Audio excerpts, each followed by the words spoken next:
Yeah!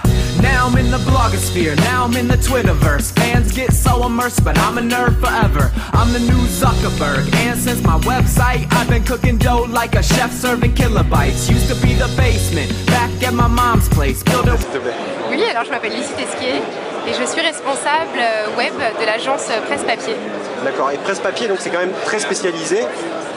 Oui, alors tout à fait, c'est une agence de relations médias.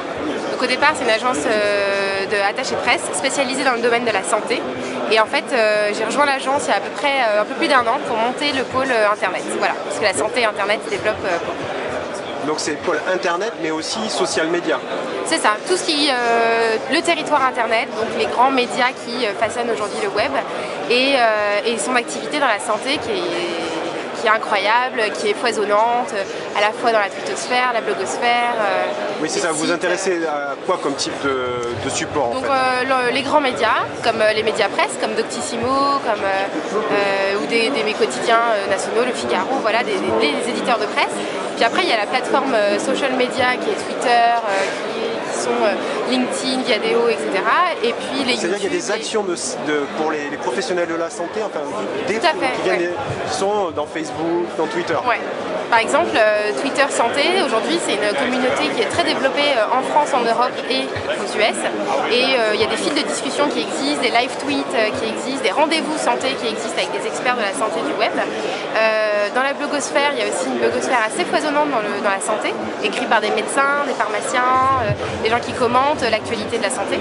Et puis il y a les grands médias internet comme les Doctissimo, les e-santé qui drivent des audiences incroyables.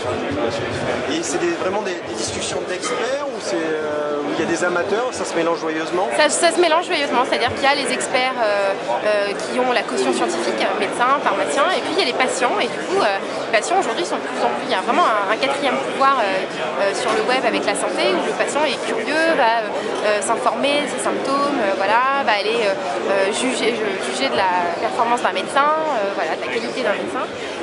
Et du coup, il y a toute une activité foisonnante, et nous, en tant qu'agence de relations médias, eh bien, on essaye de médiatiser des actualités santé de nos clients sur ce territoire internet et de contrôler la qualité de l'information aussi santé, qui est vraiment un enjeu important.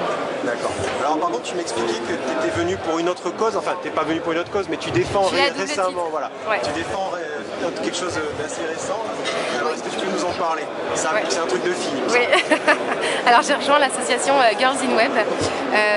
Voilà, donc Girls in Web, c'est une association de femmes qui travaillent dans le web, développeurs, entrepreneurs, voilà, graphistes, enfin il y a un peu vraiment tous les métiers, et qui a pour vocation de valoriser l'image de la femme dans le web, les capacités des femmes dans le web. Il y a des grandes figures du web féminin et qui ne sont pas suffisamment représentées, on ne parle pas suffisamment d'elles.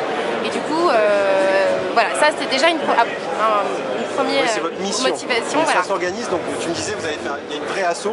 Alors voilà, il y a une vraie asso et on développe des actions, et du coup on s'est rendu compte via un sondage qu'on a fait là très récemment, il y a 1 mois, qu'en fait les femmes qui travaillent dans le web sont souvent soit isolées parce qu'elles sont seules dans une agence comme moi, par exemple, qui suis la seule à travailler dans le web, soit parce qu'elles sont entrepreneurs, etc.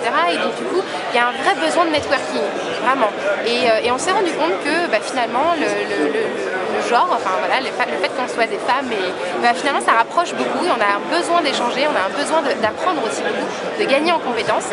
Et donc du coup les missions de Girls in Web, c'est aussi de former sur les nouveaux médias, le e-business, voilà, il y a plein de thématiques sur lesquelles on va travailler là pour 2011. Et on pourra adhérer quand? Enfin, moi j'ai pas droit, mais comment, à partir de quand? Alors les statuts sont en cours là d'écriture, donc vraiment c'est... Donc 2011, 2011 on arrive, ouais, voilà, Girls in Web. Girls in Web. Ouais. Donc il y aura un site internet. Un site internet, voilà. Et aujourd'hui je suis là aussi pour aller identifier des femmes du web, justement pour leur proposer de participer à nos événements sur 2011. D'accord, super, merci beaucoup. Merci Richard.